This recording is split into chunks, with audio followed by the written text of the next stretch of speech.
ఆంధ్రప్రదేశ్ రాష్ట్రం విడిపోయి 3 ఎన్నికలు జరిగాయి. 14, 19, 24.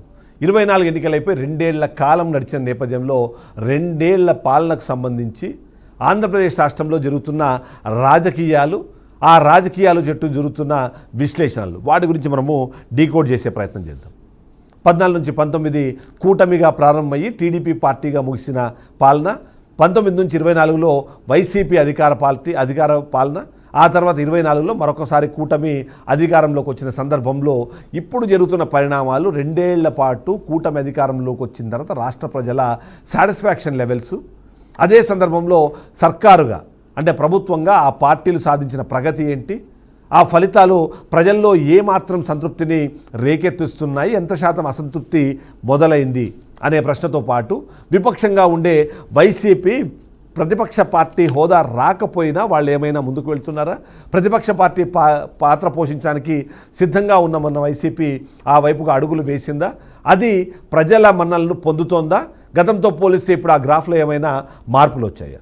ఇదే నేపథ్యంలో ఇక్కడ ఉన్న కాంగ్రెస్ పార్టీ కానివ్వండి, అలాగే కమ్యూనిస్టు పార్టీలు కానివ్వండి, వాళ్ళ పాత్ర వాళ్ళ పోషించే ప్రయత్నం చేస్తున్నారా, దానివల్ల ఎవరికి లాభము ఎవరికి నష్టం జరుగుతోంది, ఓవరాల్గా ఈ అన్ని రాజకీయాలు కలిపి చూసినప్పుడు ఆంధ్రప్రదేశ్ రాష్ట్రంలో రాజకీయ ముఖచిత్రం ఎలా ఉంది, ఆ విషయాన్ని మనము డీకోడ్ చేసే ప్రయత్నం చేద్దాం. 2019 నుంచి 2024 వరకు ఆర్థిక విధ్వంసం జరిగింది, రాక్షస పాలన నడిచింది అనే పేరుతోనూ, అలాగే అప్పుడున్న చాలా పరిణామాలని తమ దృష్టిలో ఉంచుకొని అది ప్రజల్లోకి తీసుకెళ్లడం ద్వారా కూటమి అధికారంలోకి వచ్చిందన్నది చాలామంది తెలిసిన అంశమే.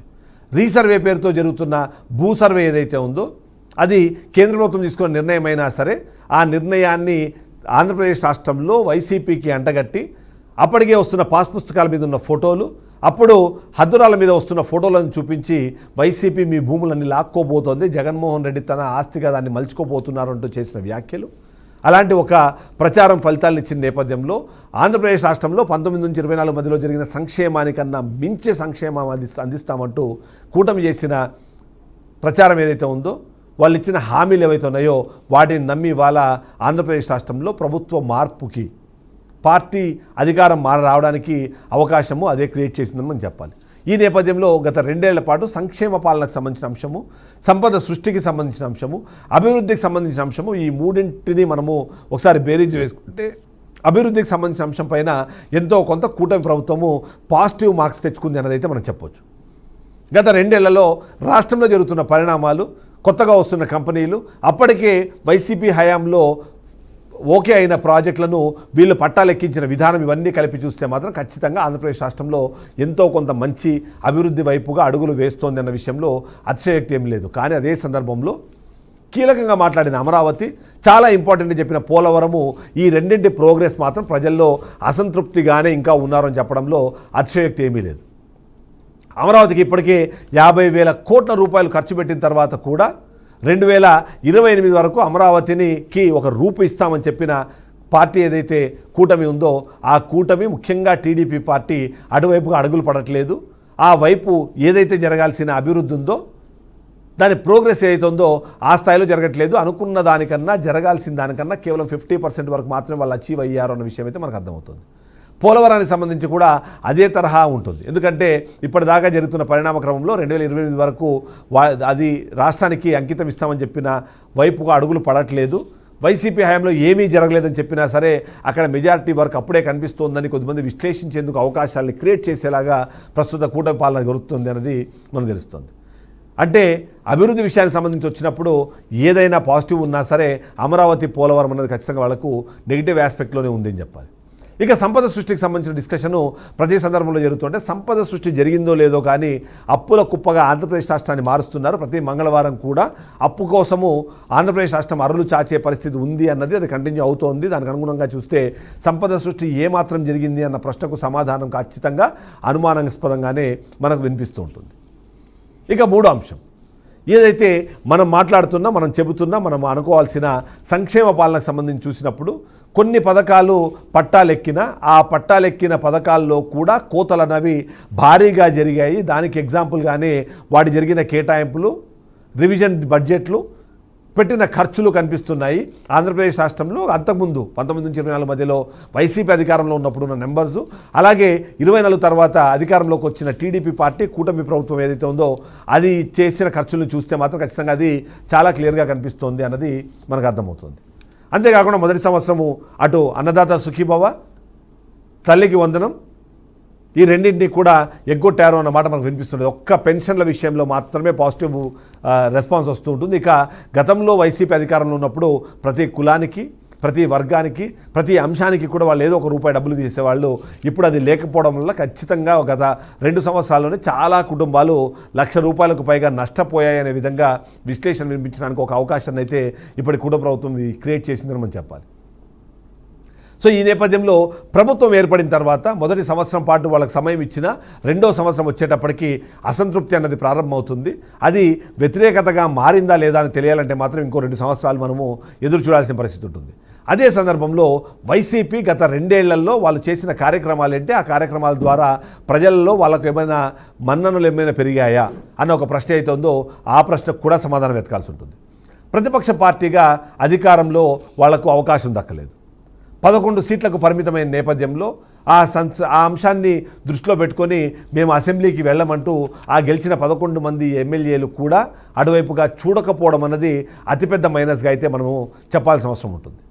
అదే సందర్భంలో ఏదైతే అసెంబ్లీలో మాట్లాడాల్సిన అంశాలు ఉన్నాయో, ఏవైతే అసెంబ్లీలో మాట్లాడే అవకాశం ఉన్న అంశాలు ఉన్నాయో వాటన్నిటినీ మండలిలో ప్రశ్నించడం ద్వారా ఏదైతే చట్టసభల్లో పార్టీ వ్యవహరించాల్సిన తీరుకు సంబంధించిన ఒక ఎగ్జాంపుల్ని అయితే అక్కడ సెట్ చేసే ప్రయత్నం చేశారు. కానీ అక్కడ ఉన్న సీనియర్ నాయకులు ఎంత ఉన్నా సరే జగన్మోహన్ రెడ్డి అక్కడికి వెళ్ళి మాట్లాడే అవకాశం లేకపోవడము, జగన్మోహన్ రెడ్డి అక్కడ తన వాయిస్ని వినిపించకపోవడము, ఆయన ఏం మాట్లాడాలనుకున్న అవన్నింటినీ ప్రెస్ మీట్ల ద్వారా నిర్వహించినా సరే, దానిని వెల్లడించినా సరే దానికి అనుకున్నంత స్థాయిలో రెస్పాన్స్ లేదా అన్న అనుమానం వచ్చేలాగానే పరిస్థితులు కనిపిస్తున్నాయి. సో ప్రతిపక్ష పార్టీ అనే ఒక హోదా లేకపోవడంతో ఆ భావాన్ని ప్రజల్లోకి తీసుకెళ్లే ప్రయత్నము చేసిందే తప్ప ఆ పార్టీ పాత్రను పోషించడంలో ఏమాత్రం సక్సెస్ అయిందన్న ప్రశ్న అయితే చాలామందిలో ఉంది. ఈ నేపథ్యంలోనే గత 2 నెలల నుంచి మనం అబ్జర్వ్ చేస్తే మాత్రం కాస్త గాడిలో పడినట్టుగానే కనిపిస్తున్న కొన్ని సెల్ఫ్ గోల్లు వేసుకుందా అన్న ఒక అనుమానం కూడా చాలామందిలో ఉంది. మొదటి సంవత్సరంలో మనం చూసాము, ఏదైతే రైతులకు సంబంధించిన ఏ అంశం తెరపైకి వచ్చినా సరే వెంటనే వైఎస్ జగన్మోహన్ రెడ్డి రోడ్డు మీదకి వచ్చారు. ఆయన వెనకాల వేలాది మంది ప్రజలు రోడ్డు మీదకి వచ్చారు. అది సూపర్ సక్సెస్ అయిందని చెప్పడానికి వీడియోలు మనకు కనిపించాయి. ఆ విధంగా గుంటూరుకు వెళ్ళినా లేదా చిత్తూరుకు వెళ్ళినా రైతులకు సంబంధించిన పొగాకు రైతులు, మిర్చి రైతులు, మామిడి పళ్ళ రైతులు, అరటిపళ్ళ రైతులు, ఇలాంటి రైతులకు సంబంధించినా సరే, లేదా వరదలు వచ్చి వాటిలో కొట్టుకుపోయిన వరి రైతుల్ని పరామర్శించినా సరే, వీటన్నింటినీ పరామర్శించే క్రమంలో ఆయన హయాంలో ఆయన చేసిన అంశాలని చెప్పుకునే క్రమంలో కూడా పాజిటివ్గా మనకు కనిపిస్తూనే ఉంటుంది. కానీ ఆయన హయాంలో జరిగిన తప్పులకు ఆయన బాధ్యత తీసుకోలేదా అన్న అనుమానము కొంతమంది అయితే అక్కడ వెల్లడించే ప్రయత్నం చేశారు. ఆయన ఆర్బీకే సెంటర్లు కట్టారు, ఆర్బీకే సెంటర్లు ఇప్పుడు నిర్వీర్యం చేశారని చెప్తున్నారు. గ్రామ సచివాలయాలకు పేర్లు మార్చారు, అంతేకాకుండా దాని ఉద్దేశాలని కూడా మార్చేశారు అని వైసీపీ చెప్పుకోవడానికి ఒక అవకాశాన్ని అయితే క్రియేట్ చేసుకోగలిగారు. కానీ బట్ అది ప్రజల్లో ఎంత సాటిస్ఫాక్షన్ లెవెల్ వైపు వెళ్ళింది అన్న ప్రశ్నకు సమాధానం వెతకాల్సిన అవసరం ఉంటుంది. 40% ఉన్న వైసీపీకి సంబంధించిన ఓట్ బ్యాంక్ ఏదైతే ఉందో అది ఇప్పుడు ఏ శాతానికి పెరిగింది అన్న ప్రశ్నకు సమాధానం ఖచ్చితంగా వెతకాల్సిన అవసరం కూడా వైసీపీ పార్టీకి ఉన్నట్టుగానే మనం చెప్పాలి. ఈ నేపథ్యంలోనే ఈ మధ్యకాలంలో ముఖ్యంగా అమరావతి రైతుల పేరుతో అప్పటికే కాదు ఎప్పటికీ వ్యతిరేకిస్తున్న వాళ్ళని మాత్రమే ఆయన తీసుకొచ్చి మాట్లాడినది ఏదైతే ఉందో అది సెల్ఫ్ గోల్గా కొంతమంది చెప్పే ప్రయత్నం చేస్తున్నారు. అమరావతి రైతులు అంటే గతంలో వైసీపీని విమర్శించిన, వ్యతిరేకించిన రైతులు ఇప్పుడు ఎవరైనా దాంట్లో కొత్తగా యాడ్ అయ్యారా?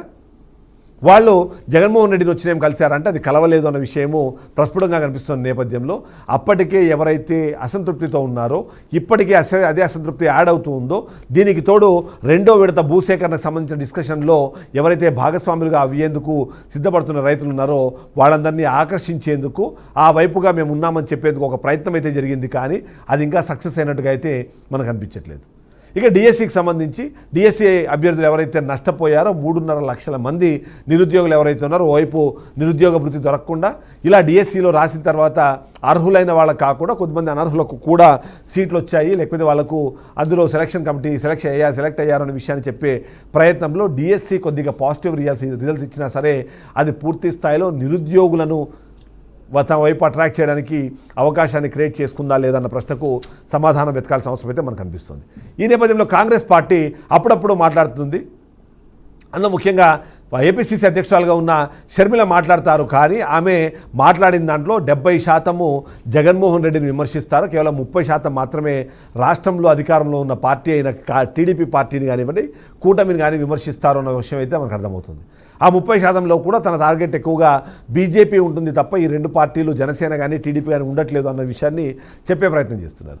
ఇక కమ్యూనిస్టు పార్టీలు ఉన్నారా లేరా అనే అనుమానం రాకుండా అప్పుడప్పుడు ఏదో మాట్లాడుతుంటారు. ఆ మాట్లాడే క్రమంలో వాళ్ళు కూటమి ప్రభుత్వాన్ని పూర్తి స్థాయిలో విమర్శించినా సరే వాళ్ళు వైసీపీకి అది పాజిటివిటీని క్రియేట్ చేయట్లేదు, లేదా విపక్షంగా వాళ్ళు పోషించాల్సిన పాత్రకి వాళ్ళు న్యాయం చేయట్లేదు అన్న మాట అయితే మనకు వినిపిస్తుంది.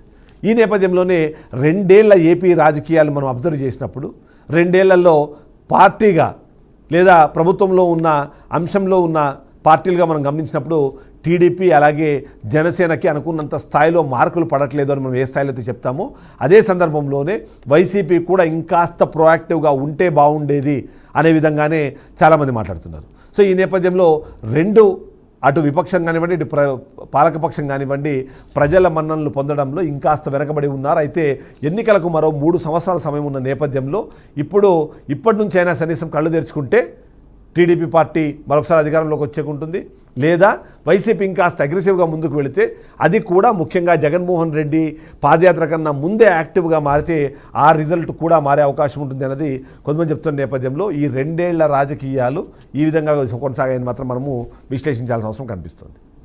ఇది వాళ్ళ పాయింట్ డీకోడెడ్. నెక్స్ట్ పాయింట్తో మళ్ళీ కలుద్దాం. స్టేట్ నుండి బీఆర్కే న్యూస్, తెలుగు సత్తా.